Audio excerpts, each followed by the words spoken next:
Okay, it is my honor and privilege to introduce the speaker here, Dick A. from Atlanta, Georgia. I just met him. I'm sure he's a hell of a guy. But here he is, Dick A.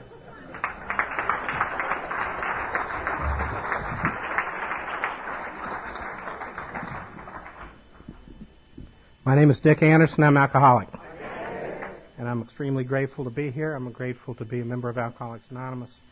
And I'm grateful to be back in Key West. This was kind of a hangout of mine back in the 60s and 70s before I found Alcoholics Anonymous. I've only been here 2 or 3 times since I've been sober, but I hung out here a lot in the 60s and 70s. It was a different island back then.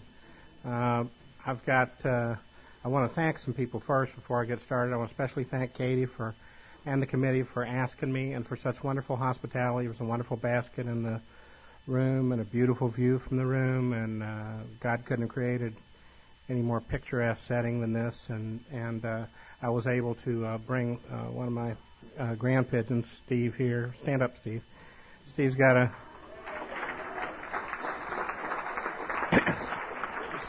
a year and a half of sobriety, and this is his first AA conference, and I want to thank everybody here because he didn't realize it could be this much fun. I think sometimes when you just go to your home group and you get tired of hearing the same people say the same old things, it's good to get out and go to a conference and meet new people, and it opens up your perspective, and you see that AA is a bigger, better world than you ever dreamed. And so I thank you for spending time with Steve. This was going to be more of a vacation trip. My wife had planned to come down here with me, and I had about 3 or 4 other guys I sponsor who were coming, but I'll cover a little bit later. I've been told in the last few days that I need some pretty major surgery in the next couple of weeks, and so they're preparing for that and to take the time off for that. And so they didn't come down, with the exception of one guy I sponsor, another Vietnam vet, Steve P. over here, and his wife, Debbie.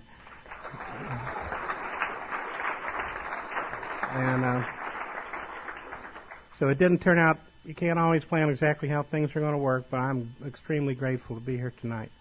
My sobriety date is June the 8th, 1977, and my home group is the Douglasville group, which is a little west of Atlanta, Georgia. My sponsor is a fellow named John H., who has 46 years, lives on Hilton Head. And I also like to thank again Steve, who spoke last night, who's been a friend for some time and has been a good friend to me this weekend.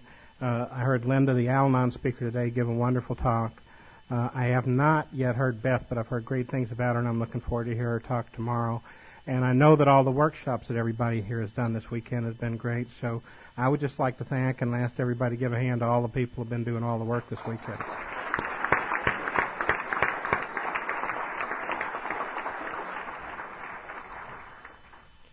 As I said, Steve here drove in with me, and I said, well, let's go down Duval Street and I'll show you where I used to hang out.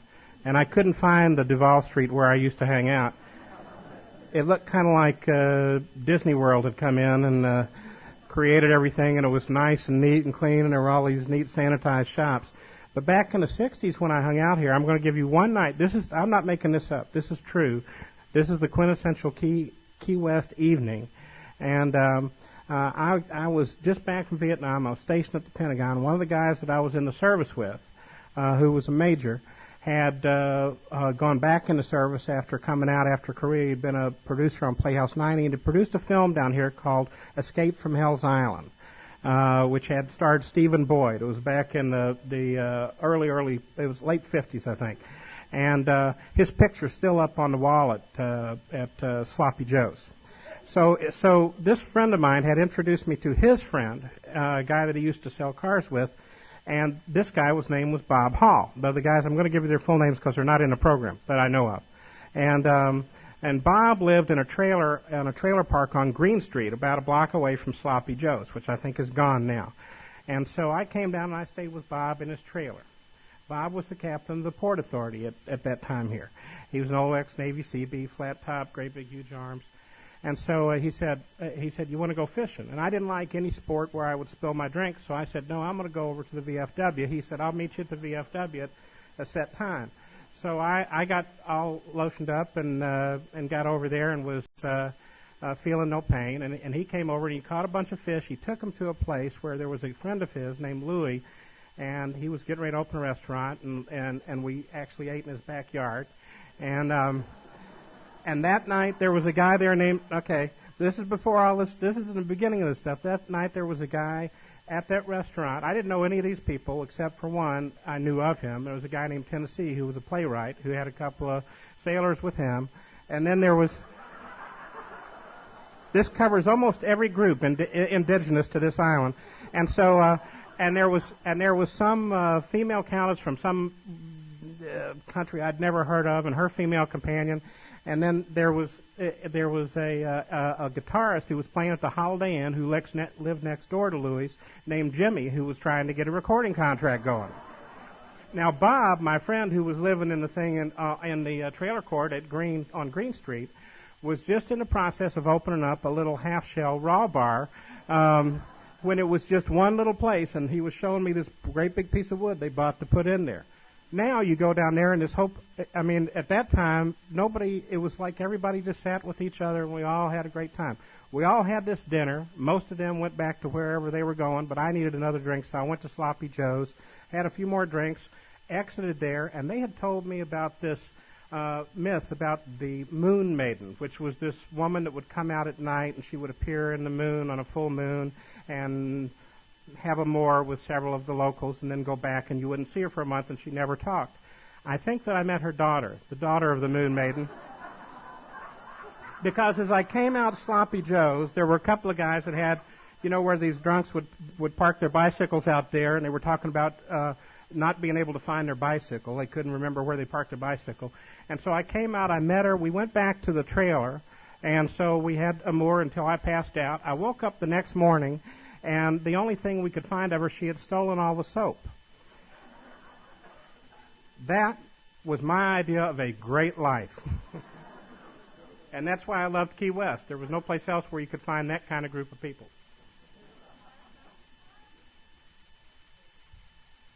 Anyway, Steve talked about it last night, and Linda talked about it this morning, and Beth has told me that there was alcoholism in her family. There's no reason why I should be at a meeting of Alcoholics Anonymous, because genetically and in my environment, I was not around alcoholism. I didn't see it. My family would have a reunion. My dad is the kind of man, he's 86, and he could go have a cigar and a drink on New Year's Eve and go back and do the same thing the next year. So I wasn't around it. What I believe brings us together is that we are a group of people who do not know how to recognize the gifts that God has given us, and nor do we know how to use those gifts until we come to Alcoholics Anonymous. That's been my experience. And even though I was given great gifts from the very beginning, and now look back, and part of my spiritual awakening is realizing what God has done for me all of my life, not just since I got to AA, I wasn't able to see what God had done for me. As I said, I came from a family of honor, not a family of wealth, but my dad was a B-25 pilot during the war, and well-decorated, got the Army Cross, got 2 Silver Stars, came back, and he was a P-51 pilot right after the war at a base near Louisville, Kentucky. My mom's father, I'm going to take this coat off. I don't know about you, but I think it's a little warm in here. And my mom's father was a coal miner in Harlan County, Kentucky, and these people were good people. They would give you the shirt off their back. They would do anything for you. They met. She was working for American Airlines. My dad was flying this P-51, and they met out of Bowman Field, got married. American Airlines paid for their honeymoon to Acapulco. They came back. 9 months later, I was the gift that arrived. And I'm convinced that they wanted more than anything else in the world for me to have a much better life than they had. They worked, they gave, they sacrificed, they gave me everything that they could. The only thing that I've had to overcome is opportunity, and that was all given to me.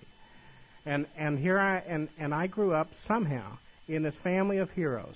Like I said, my dad, Army Cross. My little sister's a retired Bird Colonel. My brother, Bird Colonel. My nephew was a West Point grad captain driving a tank in Iraq. Two grandnephews were special forces in Baghdad. And no bragging. No, this was not the kind of family where there was bragging or they weren't going to the VFW and telling everybody what they got. These were humble people. My dad is still a humble person. Most of the things I found out about my dad, I found out from other people because he just didn't talk about those things. And so I grew up in this family of heroes. And I was the oldest boy, and I was a bright kid, and I was supposed to have all these things. And for some reason, from the very beginning, I didn't feel like I measured up. And that's all it was. No more than that. I just didn't feel like I measured up to these heroes. My dad would go off in his flight suit, and he'd go off, and he was later a test pilot and later wing commander, and he'd go off and he'd come back. My mom was like June Allison and Jimmy Stewart, and that's the way I felt about it. And my dad was always there, and he gave me a big hug, and he loved me when he came back, and my mom was always there for me. So there's no reason why I should have felt, but I just felt like I didn't fit in. And from the very beginning, I couldn't tell anybody what was really going on inside of me. I couldn't tell people I was scared. I couldn't tell people I was afraid. I couldn't tell people that I was alone. I felt isolated, and I can't tell you why that was, but it was. And I deal with that day in and day out. That's part of my character defect. I believe that God created everybody in this room fully to have a purpose on this planet, and I believe that everyone in here is a wonderful creation.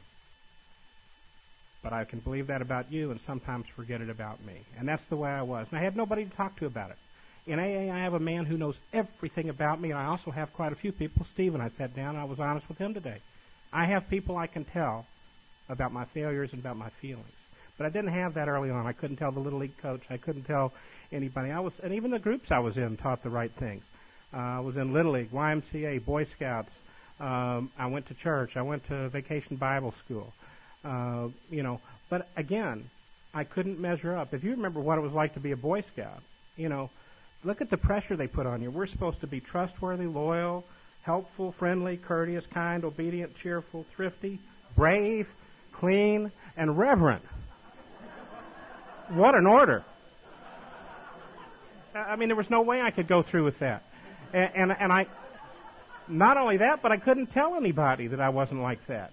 And I couldn't understand how you would be like that, but I knew my dad was like that, so I couldn't understand why I couldn't be like that, and I couldn't tell you, and I couldn't tell the coach, and I couldn't tell the scout leaders, and I couldn't tell anybody else. So I had to find some kind of outlet, something I connected to. Well, I was born in 1950. I'm 55 years old. I've been sober for 28 years. I got sober when I was 27, so more than half of my life has been in AA. So my perspective is a little bit different now than it was before. But this is what I was doing back then. I was born in the 50s, and we had something called TV then. And it was black and white TV. And look at the TV shows that I watched all gave the same great principles as well, too. There was A Father Knows Best, The Andy Griffith Show, Ozzie and Harriet, Leave It to Beaver. And on all of these shows, they became my moral compass. I couldn't tell you, a human being, what was going on with me. But if I watched the show, Wally and Opie, if they got off the beam someplace, by the end of the show, Father had maybe smoked a pipe or said something wise or said something, and Opie and Wally got the point, got back on the beam, and it was very gentle, no punishment, and they learned their lesson, and that's where I started learning how to live. That's where I got my morals. And so that's where I related. And I felt absolutely connected and alive with these TV shows, but couldn't connect to anybody in real life. And that's how I grew up. I had my first spiritual experience probably 1956 or 57. I go to the drive-in with my parents and see my first color movie. Everything was black and white up until then. And this was not only color, but it was Technicolor. And it was 120 foot wide on the screen. It was the 10 Commandments. And it changed my life. I sat there and I just couldn't. I've got a DVD which I can put in my computer in my room over here that I carry of the 10 Commandments. That's how important this is and how immature I am. So anyway, so I'm watching this up on this big screen, and besides the color and the power, the big book says lack of power is our dilemma. And that's what I felt. I felt like you, the heroes, had the power to live a different way than I. And I was this kind of scared little Baptist Boy Scout that didn't know how to, I couldn't do that. I didn't have that. I was too scared to do that. And so I looked up there, and here is all this power. Moses just takes this staff, and the Red Sea parts.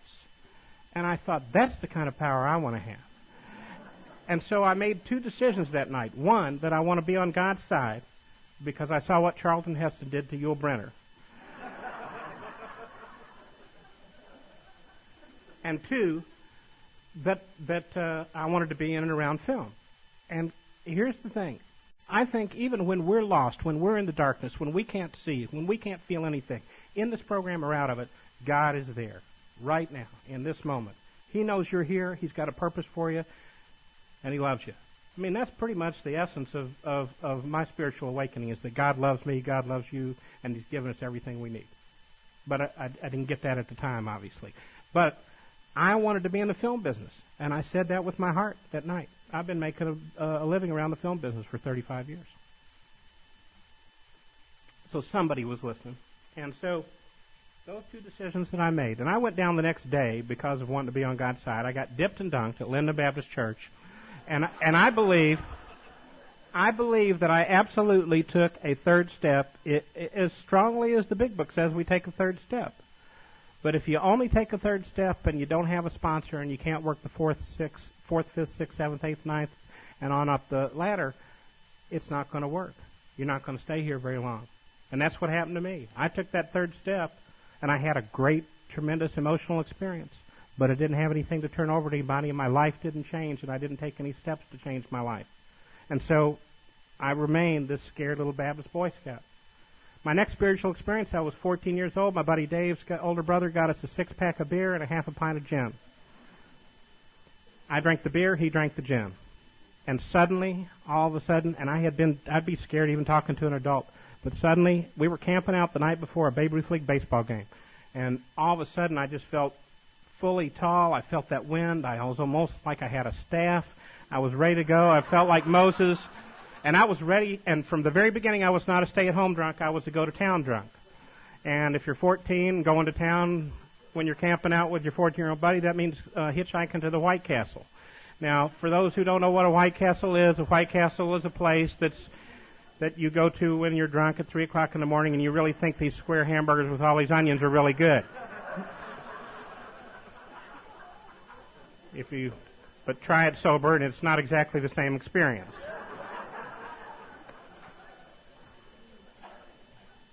So we hitchhiked up there, and I am feeling no pain, and I'm feeling tall, and the fear has left, and I'm ready. And I don't know what I'm ready for, but I'm ready. And my buddy Dave is not having the same experience. He's starting to get a little woozy. Well, now, I had never had a cup of coffee either, but I had seen in Perry Mason where if you have too much to drink, if you'll have a cup of coffee, it'll sober you up so you can talk to the police. So I got a cup of coffee from my buddy Dave, and it didn't have the desired experience, and he threw up down the counter. And as it turns out, if it's midnight and you're looking for a Louisville City policeman, the best place to find them is at the White Castle. So two of them came down and said, "What's the matter with your friend?" Well, I would have been scared to death to talk to a policeman before. I said, "Well, he's just had a little bit too much to drink." "How old is he?" 14. "How old are you?" 14. So I was in Louisville City Jail 4 hours after I took my first drink. And that was pretty much the end of my social drinking.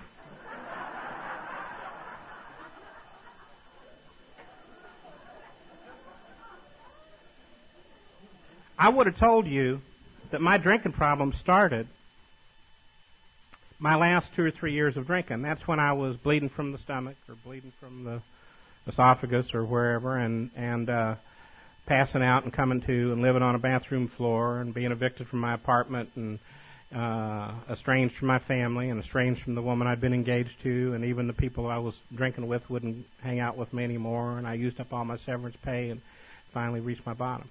That's when I thought my drinking problem started. Here's the first 3 times I took a drink. The first time, I'm in jail 4 hours after I take it, I drink beer. I didn't pick it. The second time, I drank something I would not recommend to anybody. It did not taste good. It was kind of for those who were around, it was kind of didn't work for me, but it was the date rape drug of the 60s, cherry vodka. And yeah, if you were there, you know what I'm talking. And then the third time I drank was whiskey, and that's what I stuck with until I got to Alcoholics Anonymous. The second thing that happened this is during a 2-month period. The second thing that happened during that 2-month period, I was a starting quarterback on the JV football team. And I was dating the girl who was the captain of the JV cheerleaders. We were just, by dating, we didn't sleep together back then. I didn't know about all that stuff, but we called each other at night. We went on hay rides and all this stuff. She came to me and said, you know, my dad has a drinking problem, and I would prefer that you don't ever get involved in alcohol again. And so I broke up with her. Now, the first 3 times I drank, each time I upped the proof. The cherry vodka proves that it wasn't for the taste, and the first time I drank bourbon, it wasn't exactly something I was thrilled about either. But I wanted a higher proof each time. I drank essentially for the effect. And that's not the way social drinkers drink. During that same 2-month time period, as a teenager, I give up the most valuable friend in my life, a girl that I actually love. I started giving up the people, places, things, anything that got between me and taking a drink. That's the definition of alcoholism, but I had no idea I had a drinking problem. Started drinking as much as I could, whenever I could, and this kid who made 1480s on his SATs and could have gotten into Brown, and whose parents expected him to go to med school and to do all the great things that they would have liked to have done. This kid got locked up 32 times. I got locked up 6 times my senior year in high school. I got locked up at my senior prom for 2 counts of assault and battery on a police officer. Now, by this time, I'm over 18, and it's not a DUI. It's not drunk. It's not any of those kind of fun. He's just a kid having a thing, and I'm an adult. And it should have been serious, but I had turned all of my thinking around so that I justified every drink I took, and I was reading all the great writers, and I was already starting to write, and I saw that Hemingway drank, and I saw that Tennessee Williams drank, and I saw that all these guys drank, and so I was starting to think that I was different, than I had to have these experiences, and every experience to me was something that would help me become a better artist, a better writer. Now, at the same time we have the proms in Kentucky, we also have something called the Kentucky Derby. So when I got locked up this time, I'm put in a felon cell with 8 people. I'm one. The other 7 are also felons. I went to high school. It was Lily White. It was kind of a prep school. We had 2 blacks in there. I got along with both of them, so everything seemed fine. I thought I knew all about civil rights and racial issues and stuff like that. And I got locked up that night with 7 Black Panthers who were in town to disrupt the Kentucky Derby, who had been caught with a bunch of explosives in the west end of Louisville. So the next morning, this is my first real blast at national news. So the next morning, as the cameras are rolling, here come 7 Black Panthers and me in my little powder blue tuxedo jacket.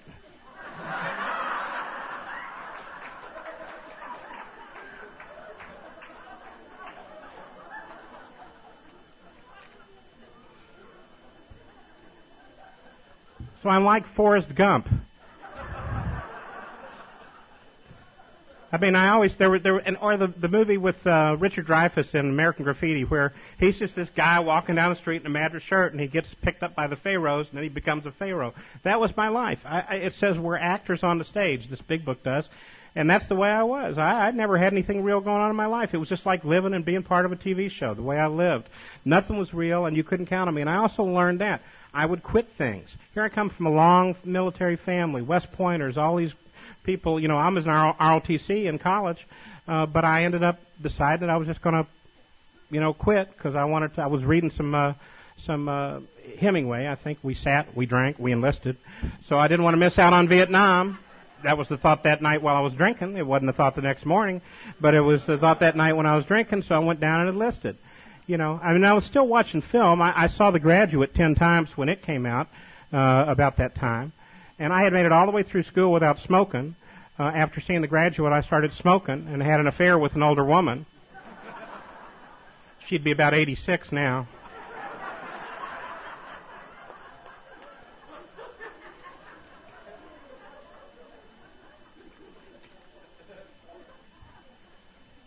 There's a time for everything. So, here I am in the service. Now, I didn't see any drugs. Kentucky's a little bit behind California or the Keys or wherever. Kentucky was not quite We weren't on the cutting edge. So I never saw any dope or anything when I was in school. All I saw, was we drank Rebel Yell, and it was Stitzel Weller whiskey with a Confederate thing over it and whatever. And in the fraternities there, that's what they drank. So that's what I drank. And I go over to overseas and I'm drinking, and something shows up that now I can look down on somebody because there were people in Vietnam doing drugs. And so I always thought that if you were doing drugs, even though I was drinking I'd been by this time drinking in the morning, afternoon, all day long for about 5 or 6 years, if you were doing drugs, that you lacked discipline. And so I had somebody to look down on. And I'm not saying that I didn't smoke a few joints or accidentally do LSD on a plane ride one time.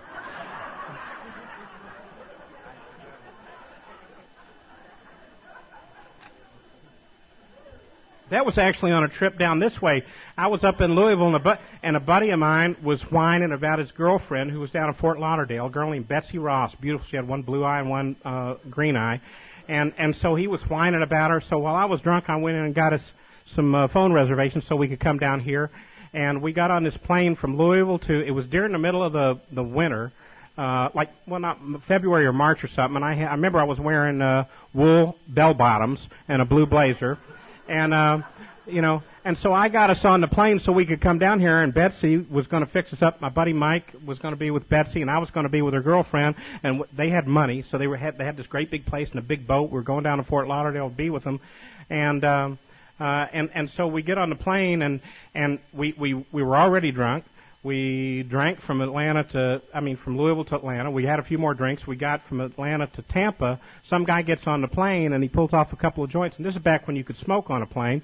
Passes them around a little bit, and there's that going on. And I took it, of course. And then he says, "Here, sniff this." And I put it up like that. And my buddy says, I handed it to my buddy. My buddy says, now he's not an alcoholic. He says, "What is it?" It didn't occur to me to ask.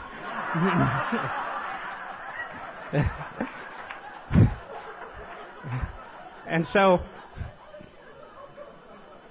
he says, "Have you ever done LSD?" And both of us look at him like, "No." And he says, "Well, have a nice trip." And he apparently was some kind of manufacturer's distributor for this stuff, and just going from airport to airport dropping things off. It's tightened up a little bit since then. So I did fine until he got off of Tampa. From Tampa we landed in Miami, I think, and we got two good-looking girls picking us up, and we got our bell-bottoms, and we're all ready to go, and we get off the plane. By the time we landed, I was having fun on the flight as I gave a running dialogue to the rest of the passengers about the whales that were jumping off for the wing. One was a boy, and one was a girl, and the reason I know this is because one was blue and one was pink. And so I'm giving this dialogue, and suddenly, that seemed to be the good part of the trip. The bad part of the trip was suddenly I lost motor skills, and it took 3 people to tie me into my seat, and they had to take me off the plane in a wheelchair. Now they get me off. Mike's got the other guy that we fixed up this other girl with. As soon as they get out and I hit that Miami heat, because we'd been up in the cold, I threw up all over myself in the wheelchair, but I don't have any motor skills, so I can't.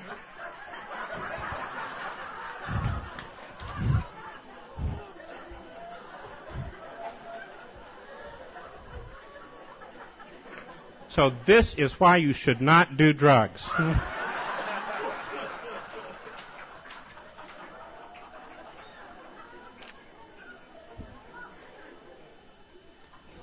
So he had 2 girls, and I sat in some bizarre hotel room never could figure out what it was that was on TV.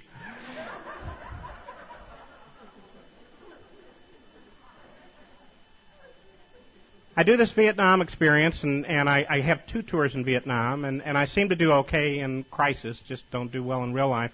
But I know that I'm not going to make it for a long time. I had learned that I would quit. If I had a relationship, I would quit before you would break up with me. If I had a job, I would quit before you would fire me, because I knew I failed, and I just justified it by my artistic whatever. And so I was getting out of the service, and I had fallen in love with this girl in Louisville, and she and I were going to get married, and I decided, and this is my first time I'm going to sit down, I'm going to be an adult. I got a job at an advertising agency writing, producing. I wanted to be in the actual film business, but for right now I got a job writing and producing these TV commercials, and this girl and I set a wedding date, and we're all ready to get married and in love, and I think this is going to be the beginning of my real adult life. We just have to figure out what to do with her husband. And he was an attorney for the Nixon administration, and so he was kind of conservative, and we had some run-ins. They were, but you know how we alcoholics are. We are persistent, and we do have, especially, what's your name, the girl with 3 days? Okay, we do have willpower, but we learn to use it the right way in here. But before we get here, it doesn't all work that well. So I just used that willpower to stay in there, to be persistent until I could break up that man and woman, and then I could get in there, and we were engaged, and we were going to get married, and I was at this job, and I was doing the best I could, and actually doing some pretty good work for this place, and so forth. And he and I had some altercations. I went after him a couple times with a shotgun. He came after me with a subpoena. We'd learned different weapons. And so, but I'm persistent, and I managed to get them broken up. Now they're divorced. Now we set the wedding date. It's May the 20th. I can't remember what year, but it was back in the 70s. I'm going to get married, and I failed to come home 2 or 3 nights in a row. And it wasn't because I was fooling around. It really wasn't. I really loved this girl. But I had gotten to the point with my daily drink, and I was a daily drinker who went on binges on top of it. I maintained every day, and then I'd go on binges on top of it. And so I mostly had grayouts. That's why I can remember most stuff, and that's not a good thing. I actually envy some people who have blackouts because some of my life I don't really want to think about. But that's the way I was, and we're going to get married, and we have this thing going, and I don't come home for about 3 days in a row, and she decides that she's going to call it off for a while, that we're going to postpone it. And I the only thought to loved a man, broken up their union, gotten involved in her life, and now I let her down. That's not what I'm thinking about. My thinking about was, well, where am I supposed to go from here? Where am I supposed to go from here? I was totally self-centered by this time, and I always had something new. It was just like the Forrest Gump experience. In this particular case, it was something else I'd learned in Vietnam. Over there, they gave us certain beers for a nickel to get us to try. Well, they also had a magazine over there called Penthouse, and I'd never seen this magazine before. I'd seen Playboy, but not Penthouse. And in Penthouse, over there, we were reading this section called Letters, or the Forum, and that was something I hadn't seen, and it opened me up to a whole world full of new ideas that I hadn't even thought about before. And I had remembered these ideas. You know how we stick them in the back of our mind? I had remembered these ideas, and one of these concepts was a menage a trois. And now, I know it's before you correct me, I know it's menage a trois, but at that time I didn't speak French, which was strange because we were in French Indochina when we were in Vietnam, but we didn't know that either. And so, but here I am, and so I remember this concept, and I had actually brought this up several times at intimate moments with my fiancée about the idea of trying this, and she, being formerly married to a Nixon aide, was a little conservative and didn't go for it. And so I break up with this girl, the wedding's off, and my focus now is on trying to find this menage. Now, I'm living in a small apartment complex. There are 13 of us. We all know each other. We're all veterans. We're all friends. Most of us went to school together. Pretty conservative group there in Louisville. And, and I didn't know much about anything. But I had read another concept in there, and I thought if I'm going to get together with 2 girls, I would like for those 2 girls to like each other. And so the other concept was lesbian. Now, I didn't really know anything about that either, but I'm bringing all this up because this is the kind of trouble you can get into without a sponsor.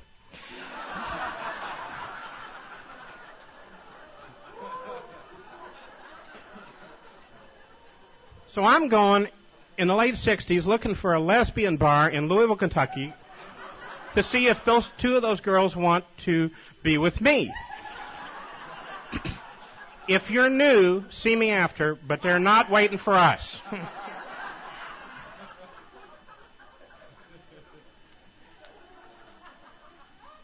But I did connect, and I found this place, and I can't remember. I actually spoke in Louisville about a month ago, and I found this place, and And I don't remember how I found it or anything else, but it was Saturday night. I'm down there, and I'm sitting at a piano bar, and there weren't many people in there for that time, but I'm sitting at this piano bar, and I'm with this woman, and she's a veteran. She's a big woman, and she's a veteran, and we're getting along. I know there's no menaging, but we're getting along fine, and we're becoming good friends. And I told you I'd started smoking, and I was just getting at that point. You know, you drink enough whiskey, and you're smoking those cigarettes, and then your voice gets kind of that come hither, and I'm as sexy as I'm going to be that night. And if it's going to happen, it's going to happen now. And so I'm looking, and I don't see anything, and all of a sudden these doors open from the top, and there was something else going on upstairs. And all these people come down, and I looked, and there was this TV show in black and white called the Loretta Young Show, where this beautiful woman would always come down in this flowing gown. Well, here is this absolutely striking redhead. I don't know what color Loretta Young's hair was because it was a black and white TV. But this was real life, so it was in... even though I was slightly diminished, but I could still tell it was color, and it was a redhead in this beautiful gown, comes down, and all of a sudden we're just moving towards each other. We're moving and moving. We get to the middle of the dance floor, and it's just like a movie, and it's in slow motion, and we're kissing each other, and we're holding each other, and I'm hugging her, and, you know, now I'm in love. And this is not like, you know, when you're in love, you just hold somebody and you kiss them and you can't get enough, and then you take 5 steps over this way and you can't get enough and you kiss some more. And then I remember what I was there for, and I said, by the way, do you have a girlfriend who could join us? And her name was Erica, and Erica said, why don't we get to know each other tonight and we'll add somebody tomorrow? What fiance? And so my whole life is my life has found purpose, and everything has been redeemed, and everything is going to work out wonderful. Not only that, but as we're walking back and we're kissing and holding hands, I'm thinking, this is Saturday night. On Sunday morning at the place where I live, there are 13 of us. We all knew each other. Some of us were married, so you had your wife. But the ones who had stayovers would bring them out, introduce them to their alcoholic friends, because we'd pop a keg and start playing volleyball on Sunday morning whenever you got up. It was a great life. And so I'm thinking, this is one beautiful redhead, and this is going to be great, and this is a whole new life, and all this stuff. And we're going home, and again, drugs rears its ugly head. Erica pulls out a great big pill, big enough to choke a horse, called a Quaalude. And as it turns out, that's a horse tranquilizer. So she said, would you like a pill? And I said, no. So she took this Quaalude, and shortly 2 things happened. Erica passed out, and I found some equipment I definitely wasn't looking for. I know you knew. Just don't. Why didn't you tell me that?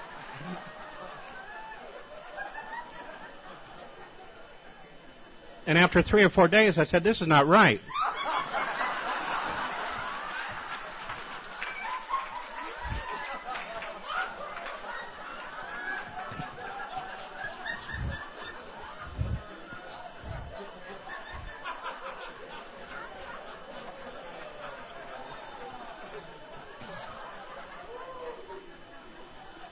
You got to watch where you tell that story. First of all, I didn't tell it until I was about 12 years sober. And then I made the mistake of telling it one time when I was speaking in Evergreen, Alabama, and nobody would talk to me afterwards.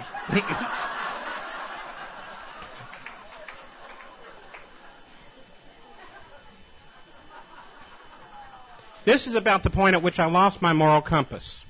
Because I had never seen this dealt with in any Opie or Wally episode.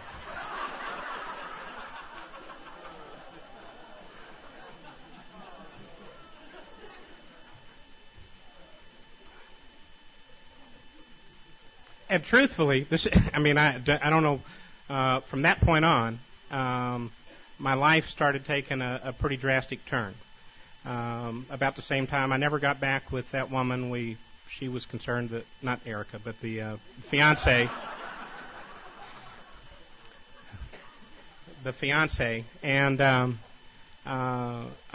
we made a few attempts, but it just didn't work, and she came down to see me at some point later on and saw how I was drinking, and she just said, I can't stand to see you like this anymore. But I got fired from that job with that agency, and you know how we are. I got promoted to a better job. Now I'm working for the world's largest ad agency. I'm flying around. I'm doing Coca-Cola commercials. Some of them that you see from time to time. They wheel them back out. I won some Clios.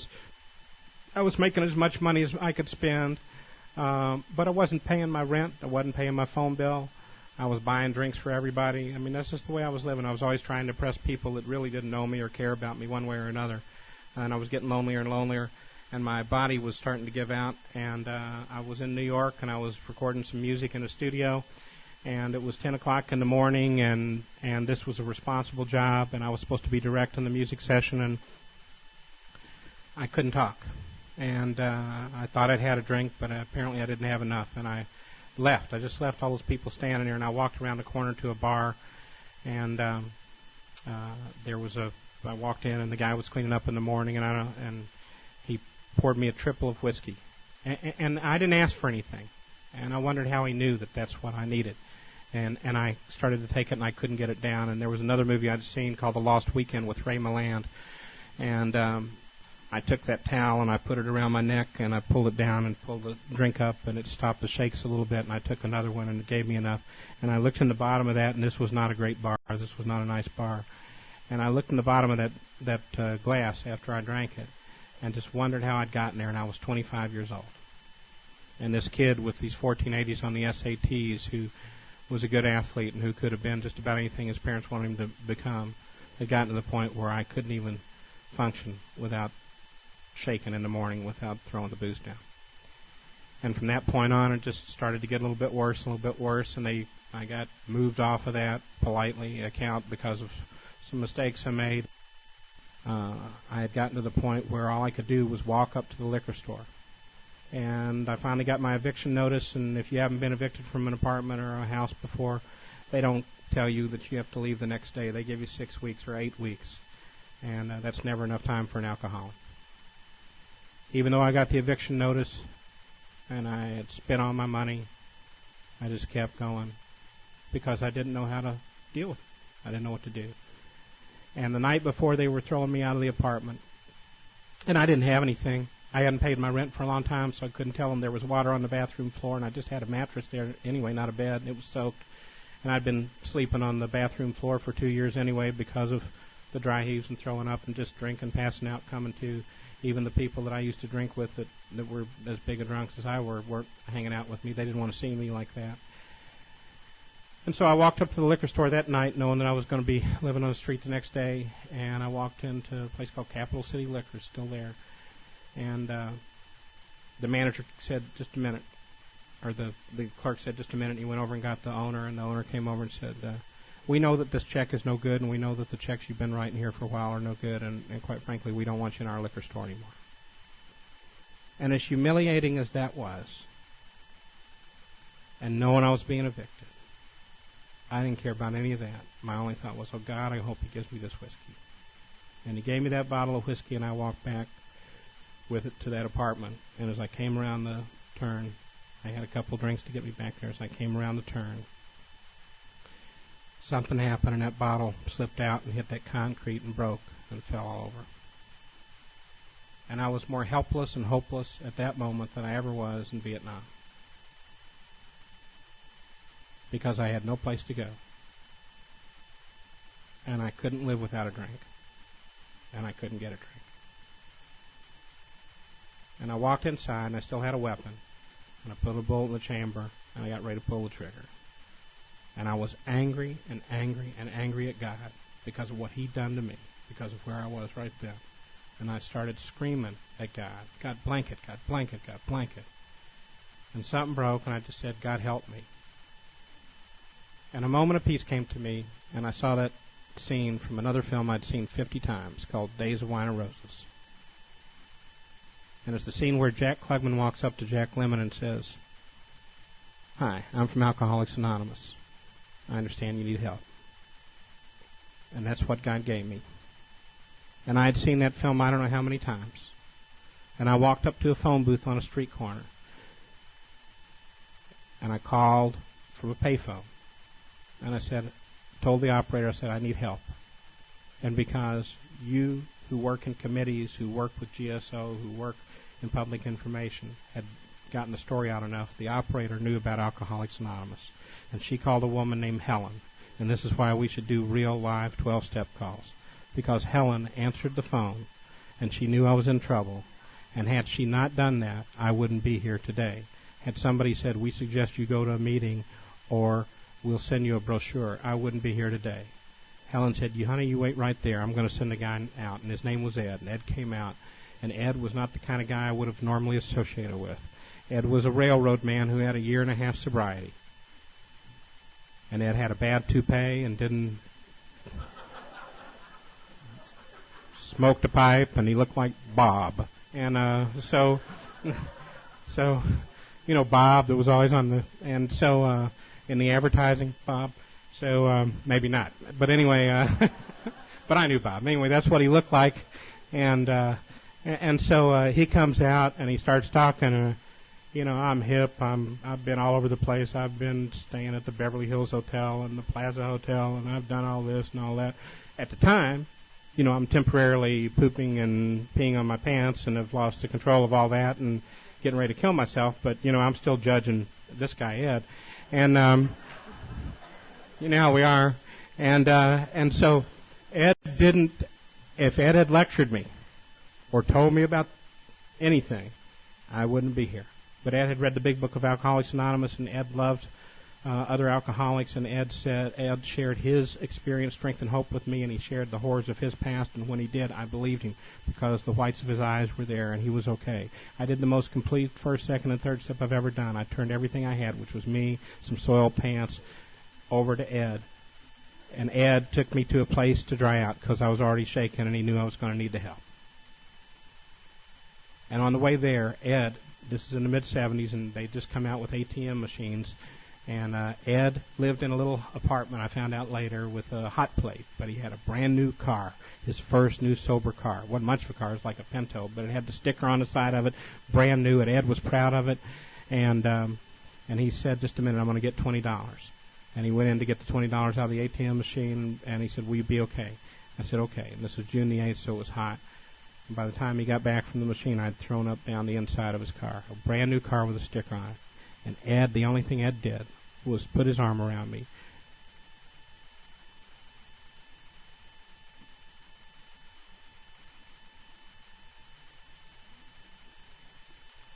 Was put his arm around me and say, it's going to be okay. Because that's what we do with other alcoholics. That's what we do with new alcoholics. And Ed knew that the car that he had wasn't as important as helping an alcoholic. And if he hadn't done that, I wouldn't be here. And if Helen had answered the phone, I wouldn't be here. And if you're in service at any level, let me tell you the other things that made it possible that so I could be here. The guy who wrote Days of Wine and Roses was one of us. And these aren't winners, I think. Okay. The guy who wrote Days of Wine and Roses was one of us, and he got it, and he worked with GSO to make sure that was a real AA meeting. And I saw that 40 times when I was drunk, and I've seen it 200 times since I've been sober.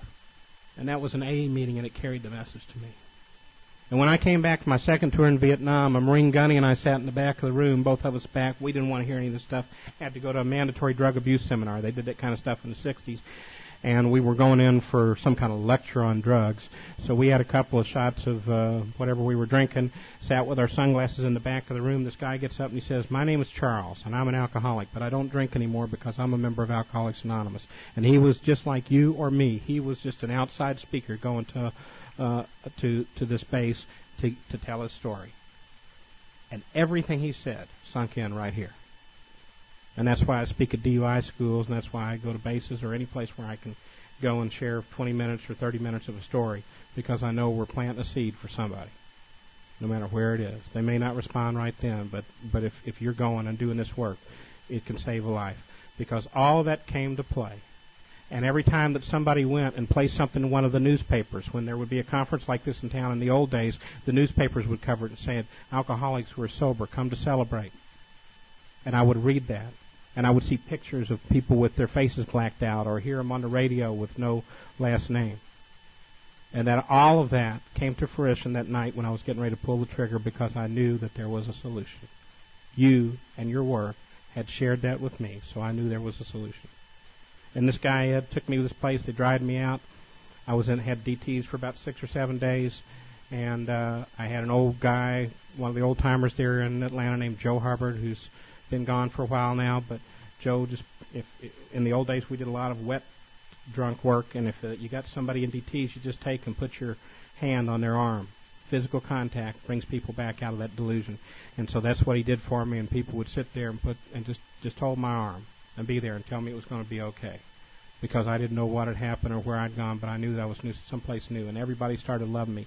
And from that day until now, unless I haven't asked for it, I have always had men who were there ahead of me to hold my hand, to give me direction, to show me how to live, to show me how to live a better way, to make it possible so I did not have to have another drink. I have not had a desire for a drink since that day, and that was June the 8th, 1977. Not once, not at all, never. And most all of the people that I ran with back in those days are the same story. I went to a meeting in my original home group in Louisville, Kentucky, not too long ago, and there were 16 people there with more time than me, and not one of the people I ran with ever took a drink. They either died sober or they're still sober. So relapse does not have to be part. If you've had one and you're here, that's great. But if you're here, you don't ever have to take another drink again if you'll reach out.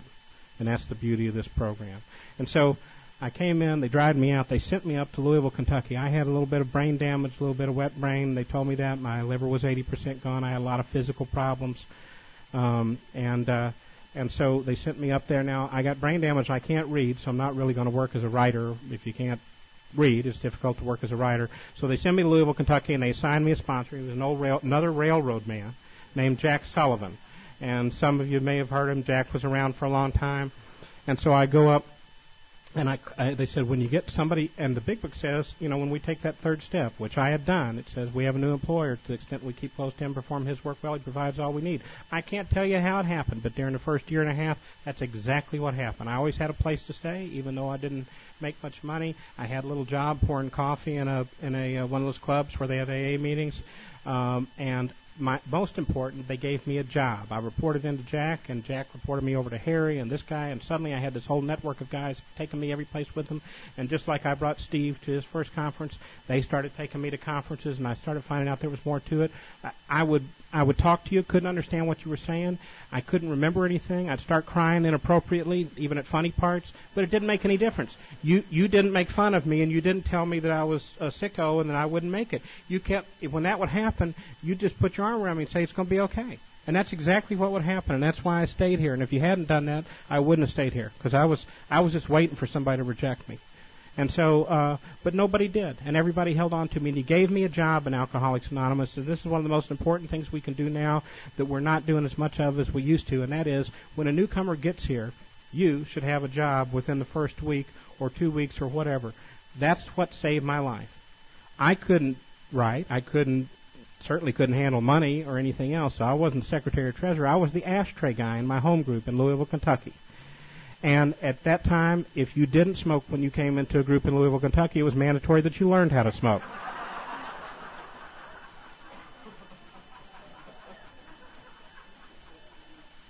And they had these ashtrays which were green and gold and red, which actually were sold by GSO at one time. This is crazy. And they were made out of this metal, which whoever designed them, it chemically was designed to actually fuse with the cigarette ashes. And so my job was to keep all those ashtrays clean. And I was a great ashtray guy. I mean, I got in there and I scrubbed them. I knew how to use those Brillo pads, and I got them all scrubbed up, and I put them out. In fact, it kind of irritated me that you would put the cigarettes in them. But I did it, and I did it, and I did it, and I got so that I was really proud. I was more proud of being the ashtray guy in my home group than I was of being the youngest creative director that this New York agency had ever had. Because one was phony and one was real. I was part of you. I fit in. I was part of this family. I remember I didn't have much when I came in. The first time I bought a new raincoat, I was about a year and a half sober, and they announced it at the meeting, and everybody gave me a standing applause because I had a new raincoat. And but that's the way, it was fun. People were laughing. They weren't laughing at me. They loved me. They wanted me to be there. They took care of me, and I was the ashtray guy. And then about they told me early on that nobody ever told me that if I didn't drink and go to meetings, I would stay sober. And if somebody's told you that, that's great for a few days, but that's not the program. What the Big Book says, that in order to get sober, we must trust God and clean house. And they told me that from the very beginning. So they got me working on inventories from the very beginning. I did 3 inventories my first year. I had brain damage, so I only had 1 resentment on there, and it was one girl who wouldn't go out with me, and I don't even know why I picked her. I don't even remember who that was now. But at any rate, but eventually, because I couldn't remember. But eventually, one day my mind starts clearing up, and I get the real root causes down there. The root causes weren't what I did or what those kind of things. They were what I was carrying around with as an inventory of what I have inside of me now. Because I had anger and resentment for God, for this church, for anybody who had a happy family, for people for all these girls I'd been running after and couldn't get, and for all the guys that were better looking or had more money that were getting all the girls that I couldn't get, for my dad because he was gone all the time. He was a pilot. What was he going to do? Fly it home? For my mom, for everybody. I mean, my whole life was based on resentment, and the resentment my life was based on fear. My experience is that if I resent somebody, it's because I'm afraid of the consequences of what they can do to me. So everybody I resented, I was afraid of what they would do to me, of whether they liked me or didn't like me, or whether I was accepted. So I was this scared kid, and that's the way I lived. And so here I find this out in Alcoholics Anonymous, and I don't know what to do about it, but they say you go back and you make amends. And the real power of this program happens then. It happens halfway through the 9th step when we're reading those promises. That's halfway through the 9th step. So I get through, and I deal with these things, and I start going through those amends, and I go back to this Baptist church, Linden Baptist Church, where I got dipped and dunked when I was a kid, and I'm standing up there. By now, I've been sober for a little while. And I go back, and I'm making amends to this church on a Sunday night, and I was told that amends didn't mean just apologizing. It meant making amends. So I said, I'm sorry for calling all of you hypocrites. And matter of fact, probably most of them weren't there when I was calling them hypocrites, but I was trying to call all of you hypocrites, and I would like to stay around here for a couple of years just to be useful. And what happened during that experience is it didn't make me instantly a Baptist forever. I'm not. But what it did do was it took off part of that burden. It took off part of that wall. My experience is that regardless of getting a new God, that before I can get any kind of God at all, I got to deal with my old ideas about God. And I had to go back and walk through that. And that freed me up. Something fell from my shoulders, and I felt this new freedom. I felt this experience. I felt the ability to know that I was God's creation, that I was God's child, the same as you and everybody in this room. And I didn't have to be a member of any particular church. I didn't have to be a member of anything. I had held some old ideas that had kept me from that. And I had all these resentments. And so I let go of that, and that was a wonderful experience. But the second thing that happened was I was now 2 years sober, and my sponsor said I could date, which usually meant me finding somebody in the program. The first night we have a wonderful experience. The second night we have a, pretty good experience. The third night we're taking each other's inventory and trying to figure out how we can go to meetings on the other side of town and avoid each other. That was my dating experience in the program. Now, I'm up making amends at this Baptist church, and there's this little blonde, beautiful girl that's sitting there, and she'd never heard anybody apologize to a Baptist church. She says she hadn't before, and still hadn't. And she's at home. She's my wife. We've been married for 21 years, and I love her more today than I ever did. And so my experience is that if you're looking for a partner who will be faithful, who will share your spiritual goals, because after we got together, it turned out she needed Al-Anon, and she's as active in Al-Anon, got 22 years past delegate, and she was at a World Service meeting for Al-Anon today. That if you're looking for somebody who is a spiritual partner, a soulmate, you're much more likely to find them when you're working one of these steps other than the 13th step. Because I've tried it both ways, and I was working a 9th step that day. And so... And that has been my experience. My experience, once I got into this program, I didn't trust God. How can I trust God when I resent God? But I did what you told me to do, and I followed you, and I started working through these steps.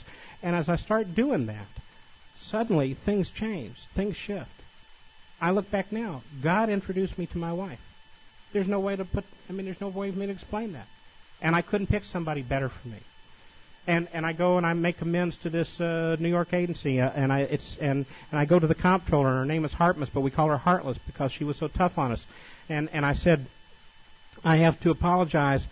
I stole, because I was told if you pad your expense account that you're not padding, you're actually stealing. And it says I stole about $30,000.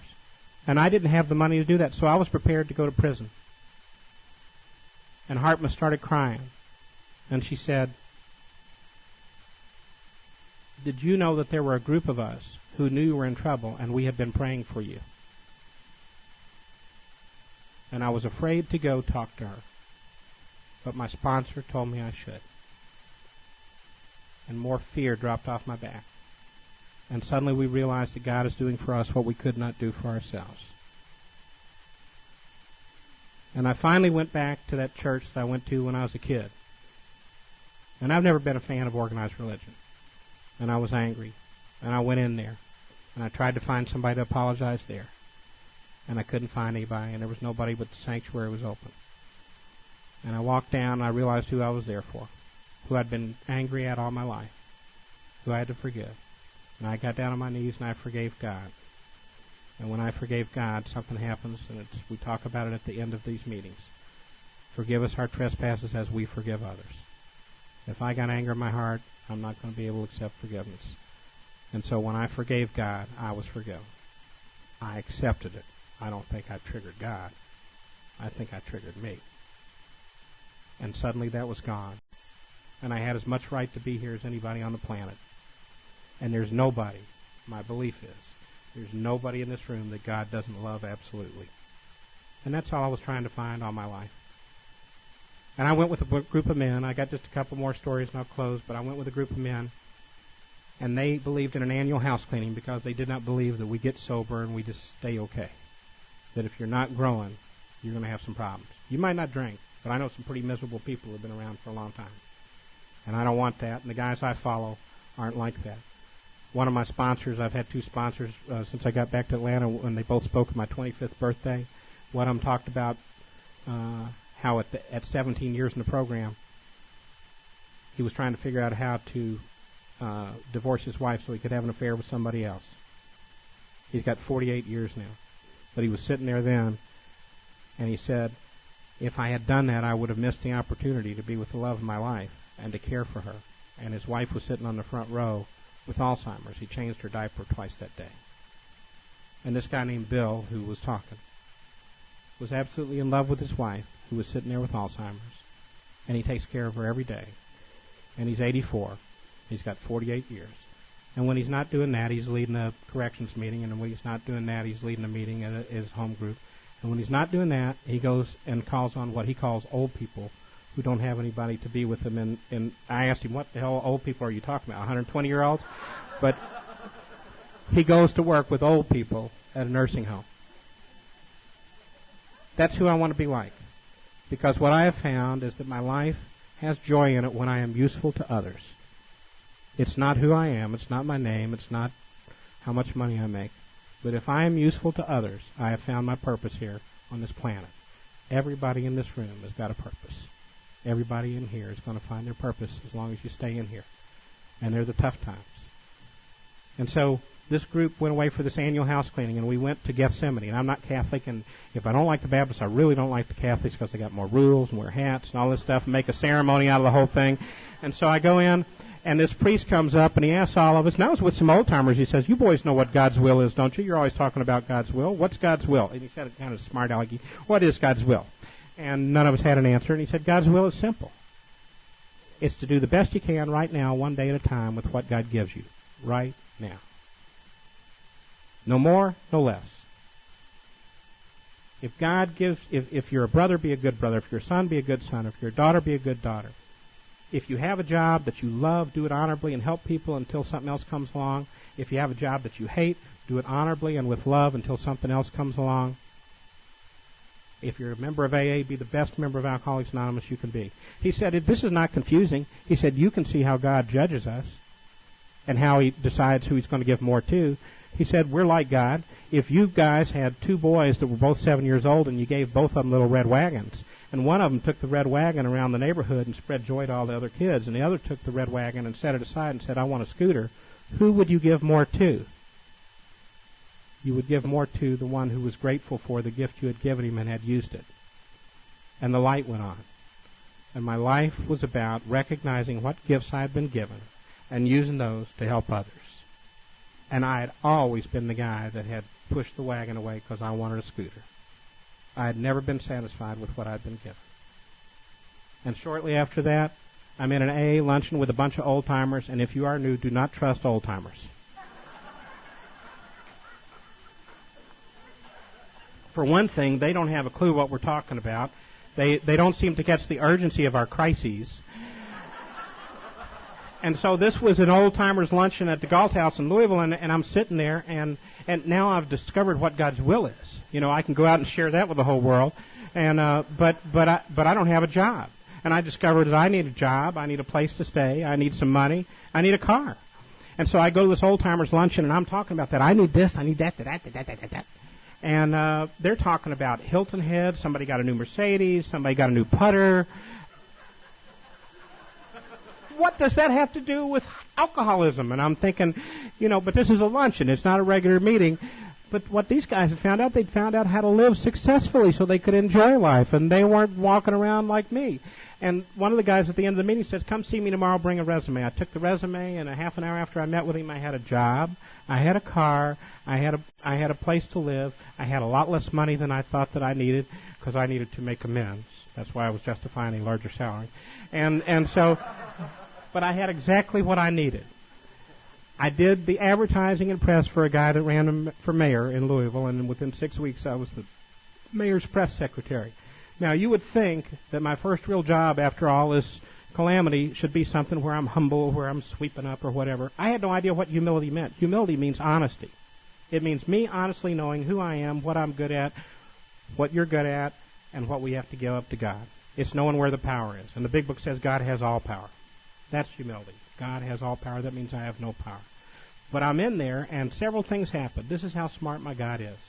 He gives me this job. First of all, I was the biggest liar in the world when I came into Alcoholics Anonymous, and I wasn't really working on correcting that all that much during the first couple of years because I didn't know who I was. And I would be at a bar, and I would tell you I was a jet pilot. I flew a Cessna. My dad was a jet pilot. I was a doctor or a surgeon. I had 3 semesters of pre-med. I was an attorney. I had 1 semester of pre-law. I like to multi-discipline. I was a baking soda salesman one night. Don't laugh at work. There's some sick women in this program. and so, but I didn't know how to tell the truth. You want a job where you have to learn how to tell the truth? Be a press secretary right after the Woodward and Bernstein period back in that time period. I had to learn to keep it. I was confused by this. I had to talk with the press all the time. So they said, I go to my sponsor, and he says, keep it simple. Only talk about the facts. Don't give your opinions. And that's all you say. Tell the truth. And this was a whole new concept to me, and I learned that because God gave me that job. The second thing was I told you I got locked up a bunch of times. And how would I make amends to these policemen? The way we made amends was my sponsor, Jack, at that time was in charge of the program for L&N Railroad. We had all these policemen that they were covered for, that they were killing because if anybody told they had a drinking problem, they'd lose their retirement. So because I happened to be in the office with the mayor, with the police chief, we set up a program, an amnesty program, so that each one of these cops had an opportunity to get help without losing his retirement. Jack did it. The way we set it up, I just happened to be in that office, even though I was confused and not all that sober at 2 years. I was able to sit there, and what they did with the first 6 cops was they bring them into the police chief. The chief says, you can lose your retirement or you can go with Dick. Dick would tell them their story for 10 minutes. The chief would always cry. They didn't care. They didn't want to be there. But they'd go to an AA meeting with me, and the second one of those guys directed that cops program until he died 2 years ago and saved the lives of a lot of cops. Even if we are crazy and don't think we have much to offer and only have 2 years in the program, if you make yourself available, something can happen. It wasn't my wisdom. I just happened to be in the right place at the time. And Jack set up the program, so I didn't have to do anything. But God uses us as soon as we come in here and as soon as we're willing. And that's the beauty of this program. There's great joy. There's great power. Doing the best you can one day at a time is not always the best thing. I've had spectacular experiences in this program. My wife and I got to go to speak at the All-Scottish Convention in Scotland, and we got to stay over and visit with some friends, and they took us to Ireland, and we were in Killarney, and there was a day where they took us up to the top of this waterfall. And we actually climbed a mountain near Killarney that was covered with four-leaf clovers. And it was more green than you've ever seen and more blue than you've ever seen in this waterfall. And we just sat there crying. And people came by and said, "Are you okay?" "Oh, I'm just so happy. I'm just so happy." And I was so grateful. And we accepted that day as a gift from God that we only got because we were in Alcoholics Anonymous in Al-Anon. And about 3 or 4 years ago, I went in with the hospital with a kidney stone. And when I went in there, I also had a ruptured appendix, but they didn't catch that. And they let me sit for 7 days with peritonitis until I had an 105-degree fever, and they said he's only got a 5% chance of living. And when they called, told my wife to call the family in to say goodbye, and they started to wheel me into surgery, I was able to hold my wife's hand and say, "Whatever's going to happen, God is in charge. He's taken care of it. He loves you. He loves me." The Big Book says we lose our fear of today, tomorrow, and the hereafter. I had learned that from Jack Sullivan when he called me the day that he learned he had 6 malignant brain tumors.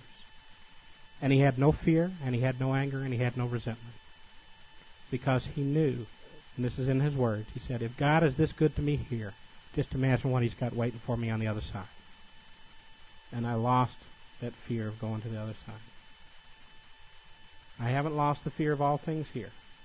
About a week and a half ago, in a routine physical, they found that I've got the beginning of cancer in my esophagus. So whether God heals me outright or they take my esophagus out, and the good news is that they should be able to cut it out, it hasn't spread, and I'm okay, and I'll be around for another 40 or 50 years. Because my family lives a long time. But I'm not looking forward to it, and I've been in knots for 2 or 3 days. But the solution is here. I know it. And I'm doing the same thing. Steve and I talked about it today, and we prayed together. And there are people all over this world right now, all over the United States anyway, friends of mine who've called me, who've emailed me, who are praying for me. And there are people trying to help me. I am loved. I am in God's hands. And that's all I could ever ask for. There is no promise once you come into Alcoholics Anonymous that you won't have to deal with difficult things. But if you are doing it correctly, and if we're staying close to God, you can see His hand in everything. One of the reasons I'm concerned is that my wife, who lost her mother and father unexpectedly within a week of each other. They were both in assisted living. They both have lived full lives, but we had no reason to think they were going. He had Alzheimer's. She was starting to develop Alzheimer's. And early this year, this is how much God loves us. I was on a plane to Denver, and they had mechanical problems and deplaned us. And I knew I wasn't supposed to make that trip. And I thought God was telling me that I was supposed to be with my mom, who's also been sick. And this is just part of life. We're older, and our parents are passing. And I got off, and I told my wife I was going up to see my mom the next day. And we got a phone call. We both picked it up at the same time, and they said they had found her father without a heartbeat. God brought me so that I could be with her, to go and be with him, to say goodbye. And a week later, her mother went, and we weren't expecting that. But she didn't want to be without her husband, and she went on. And they called us again, and we weren't there, and they managed to revive her, and we went back, and we were sharing at her bedside, and they told us her heart wouldn't last. And we held hands, and we started saying the Lord's Prayer, "Thy will be done." And halfway through the Lord's Prayer, her heart gently stopped. Now, while this was great loss and grief for us, as we look back at it just after a short time, what God was doing was taking two people who had lived full lives and letting them go quickly and gently together so that they could be together in paradise without having to go through the rest of Alzheimer's. That's how loving this God is. And that God has more work for me to do here. And so I can rest in that assurance. When the feelings come up, I can let go of them because I know you are here, you love me, I love you. And if we've got this kind of God, there isn't anything that we cannot do together. The Big Book says we still live in the age of miracles. Our own recovery proves that. If you're new, please do not leave before you find your miracle. Thanks.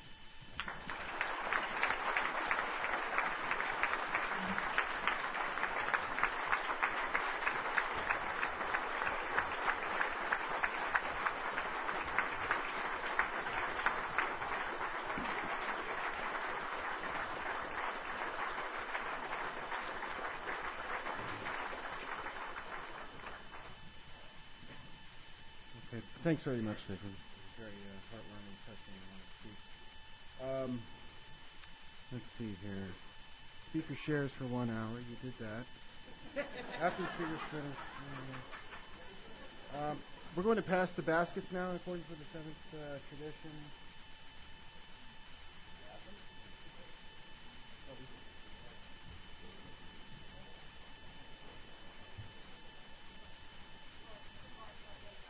Oh, okay. Oh. The raffle tickets. Okay. Will Zach please come up and read the traditions?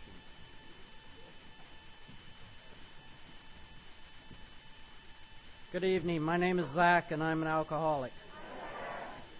The 12 traditions. 1. Our common welfare should come first. Personal recovery depends upon AA unity. 2. For our group purposes, there is but one ultimate authority, a loving God, as He may express Himself in our group conscience.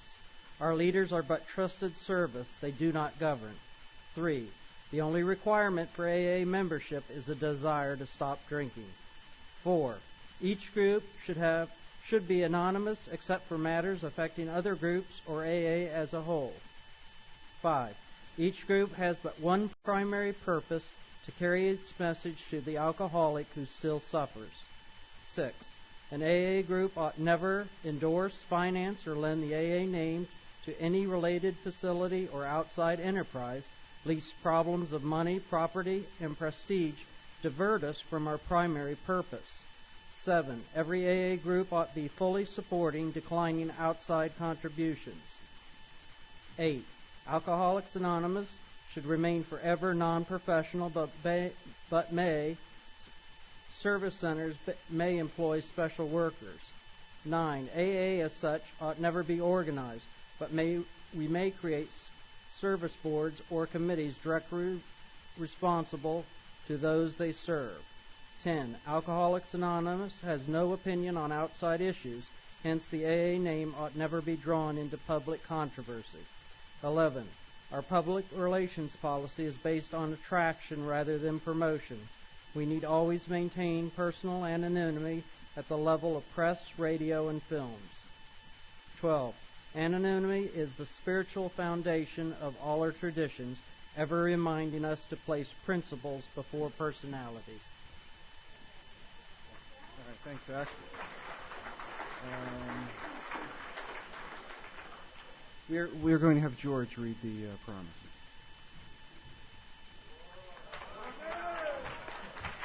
Hi, I'm George. I'm definitely an alcoholic. The promises from page 83 of the big book. If we are painstaking about this phase of our development, you will be amazed before we are halfway through. We are going to know a new freedom and a new happiness. We will not regret the past, nor wish to shut the door on it. We will comprehend the word serenity, and we will know peace. No matter how far down the scale we have gone, we will see how our experience can benefit others. That feeling of uselessness and self-pity will disappear. We will lose interest in selfish things and gain interest in our fellows. Self-seeking will slip away. Our whole attitude and outlook upon life will change. Fear of people and of economic insecurity will leave us. We will intuitively know how to handle situations which used to baffle us. We will suddenly realize that God is doing for us what we cannot do for ourselves. Are these extravagant promises? We think not. They are being fulfilled among us, sometimes quickly, sometimes slowly. They will always materialize if we work for them.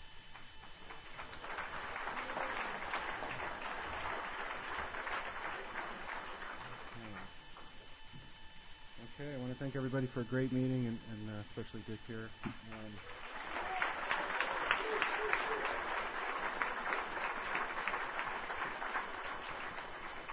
Okay, we'll close how most groups normally close, the Lord's Prayer.